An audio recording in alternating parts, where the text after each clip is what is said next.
दोस्तों, पुराने ज़माने की बात है कि एक शिकारी परिंदे पकड़कर बाजार में चंद दामों के इवज़ फ़रोख्त करता था।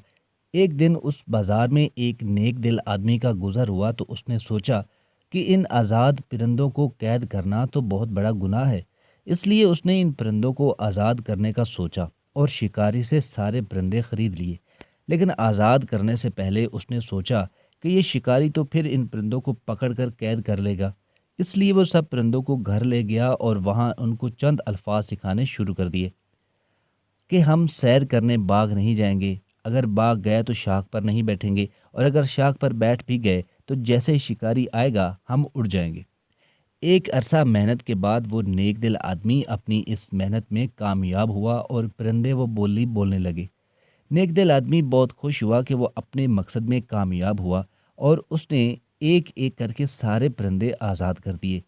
अब हुआ यूं कि दूसरे दिन सुबह सवेरे जब शिकारी बाग में परिंदे पकड़ने गया तो क्या देखता है कि परिंदे शाखों पर बैठे गुनगुना रहे थे कि हम सैर करने बाग नहीं जाएंगे, और अगर बाग गए तो शाख पर नहीं बैठेंगे, और अगर शाख पर बैठ गए तो जैसे ही शिकारी आएगा हम उड़ जाएंगे।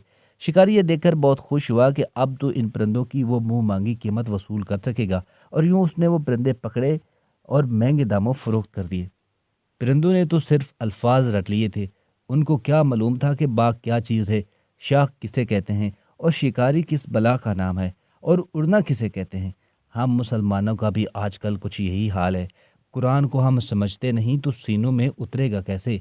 बस रटे रटाए अल्फाज हैं जिसे हम नमाज में पढ़ते हैं, बरकत के लिए पढ़ते हैं, मुसीबत के आने पर और सफ़र पर जाने से पहले, और रमज़ान के रोज़ों में खालिस सवाब की नीयत से। हम इन रटे हुए अल्फाजों का विर्द करते हैं परिंदों की तरह।